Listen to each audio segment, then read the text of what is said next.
को पिछड़ा वर्ग मोर्चा के पदाधिकारियों की बैठक में इस मुद्दे को लेकर चर्चा की।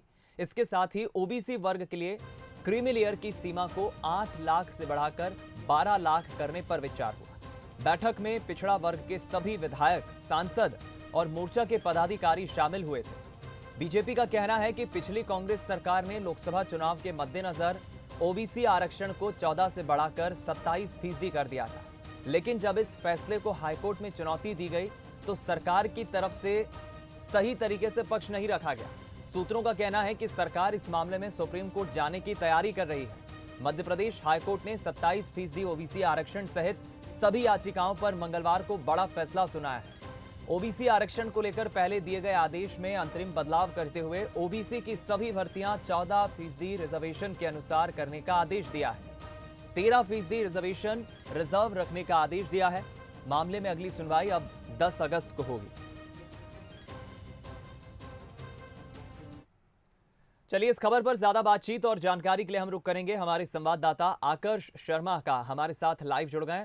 आकर्ष, हम देख रहे हैं लगातार मध्य प्रदेश में ओबीसी आरक्षण पर सियासत तो जारी है और खबर यह भी कि अब सरकार हाईकोर्ट के इस फैसले पर सुप्रीम कोर्ट जा सकती है। क्या अपडेट्स हैं? दीपक, आपने सही किया कि सियासत जारी है। हमने देखा है दोनों ही पार्टी, जो प्रमुख पार्टी हैं, वो लगातार ओबीसी को अपने पक्ष में करने के लेकर लगातार बयानबाजी करती रही और ऐसे में जब 14% से 27% आरक्षण किया गया था तो कहीं ना कहीं ओबीसी वर्ग में काफ़ी खुशी थी। लेकिन जब उसको लेकर चुनौती हाईकोर्ट में लगाई गई तो कहीं ना कहीं हाईकोर्ट ने पुराना जो 14% आरक्षण था उसी पर मुहर लगाई, उसी को बरकरार रखने की बात कही। लेकिन जिस तरीके से बीजेपी जो पिछड़ा वर्ग मोर्चा के जो प्रदेश अध्यक्ष हैं भगत सिंह कुशवाहा, उन्होंने स्पष्ट कर दिया था कि कहीं ना कहीं सरकार ने अपना पक्ष सही तरीके से नहीं रखा है।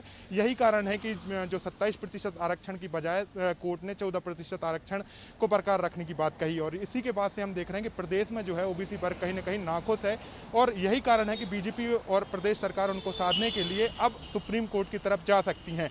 और हम ये देख भी रहे हैं कि लगातार बैठकों का दौर जारी है। सीएम शिवराज सिंह चौहान ने कल बीजेपी जो पिछड़ा वर्ग मोर्चा के पदाधिकारी हैं, जैसे भगत सिंह कुशवाहा शामिल थे प्रदेश अध्यक्ष, और अन्य पदाधिकारियों के साथ एक बैठक की थी और उन जो बीजेपी पिछड़ा वर्ग के पदाधिकारी, उन्होंने साफ तौर पर स्पष्ट कर दिया था कि अब जिस भी फैसले की तरफ आगे बढ़ेंगे, एक रूपरेखा की तरफ आगे बढ़ेंगे, बिना किसी फैसले के आगे नहीं बढ़ा जाएगा। क्योंकि हमने देखा है कि हाईकोर्ट में जिस तरीके से चुनौती मिली उसके बाद कहीं ना कहीं प्रदेश सरकार को मुँह ही खानी पड़ी कि इस तरीके का फैसला लेने के बाद कहीं ना कहीं प्रदेश हाईकोर्ट ने 14% आरक्षण को बरकरार रखने की बात कही। अब देखना होगा कि आगामी चुनाव भी हैं और इसको लेकर बीजेपी प्रदेश में पिछड़ा वर्ग बहुल्य क्षेत्र है और ऐसे में पिछड़ा वर्ग को साधना काफी बड़ी चुनौती हो सकती है बीजेपी को। और यही कारण है कि अब बीजेपी इस फैसले को लेकर, हाईकोर्ट के फैसलों को लेकर सुप्रीम कोर्ट जा सकती है। क्योंकि हम देख रहे हैं कि पिछड़ा वर्ग को लेकर चाहे कमलनाथ हो, चाहे कांग्रेस हो या फिर बीजेपी, लगातार उन्हें साधने के लिए लगातार बयानबाजी करती रही है। दीपक, चलिए, अब देखना होगा आगे अब 10 अगस्त को इस पूरे मामले में अगली सुनवाई में क्या कुछ होता है। फिलहाल बहुत बहुत शुक्रिया आकर्ष, हमारे साथ इस